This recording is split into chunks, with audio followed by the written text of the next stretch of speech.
존경하는 경기도민 여러분, 강덕구 의장님을 비롯한 선배 동료 의원 여러분, 그리고 남경필 지사님과 이재정 교육감님을 비롯한 관계 공무원 또 언론인 여러분 안녕하십니까?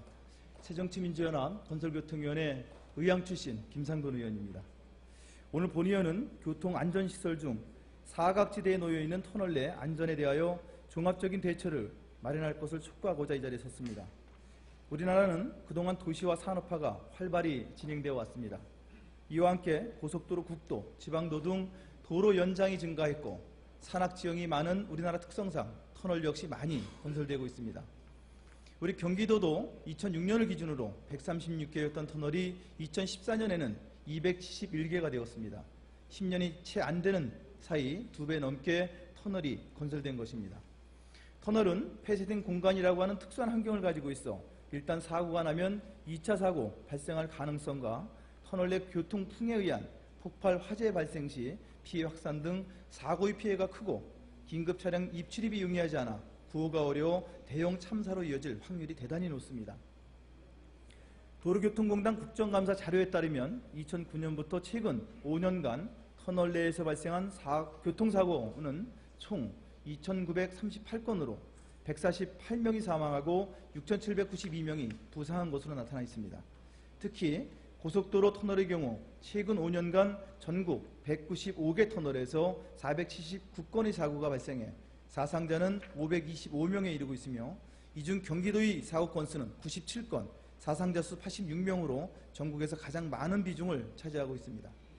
전문가들은 터널 내부가 교통조건이나 운전자의 감각 변화가 일반 도로와는 차이가 있기 때문에 일반 도로보다 훨씬 위험하다고 경고하고 있습니다.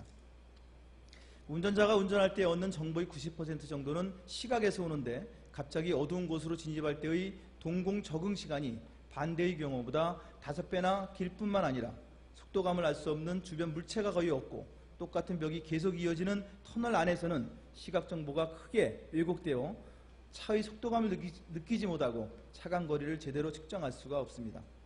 또한 터널 안은 내부에 안개가 끼기 쉽고 터널 출입구에 얇은 얼음막이 생기기도 하며 터널 안에 부는 교통풍은 화재 시 불길을 역류시켜 사람을 덮치기도 합니다.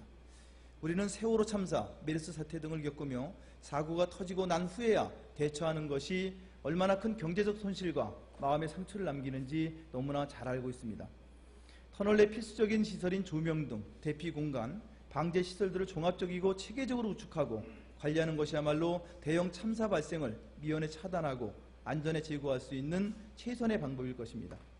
아울러 터널의 또 다른 문제점은 국내 터널의 관리 주체가 도로관리 역할 분담에 따라 한국도로공사, 국도관리청, 그리고 지자체에 분리되어 운영하고 있다는 것입니다. 제각각인 터널의 관리 주체는 안전시설 및 점검 또한 제각각으로 운영 관리하고 있습니다. 터널 내 차량 대기시설 및 인명구호 장비나 대피시설의 구축 여부, 운전에 지장이 없도록 하는 조명시설의 조도 측정과 적기 교체, 화재 감지기와 비상 방송 설비, 유도 표시판, 비난 연결 통로, 비상 주차대, 물 분무 설비, 환기시설, 비상 전원 설비, 피난 유도 등의 설치 등 터널 내에서 필수적으로 운영 관리되어야 할 이 많은 시설들은 총체적이고 통합적으로 운영 관리되어야 할 것입니다. 존경하는 남경필 도지사님, 도지사님께서는 골든타임 5분 안전한 경기도를 모토로 도민의 안전을 최우선으로 도정을 펼치겠다고 약속하지 않으셨습니까?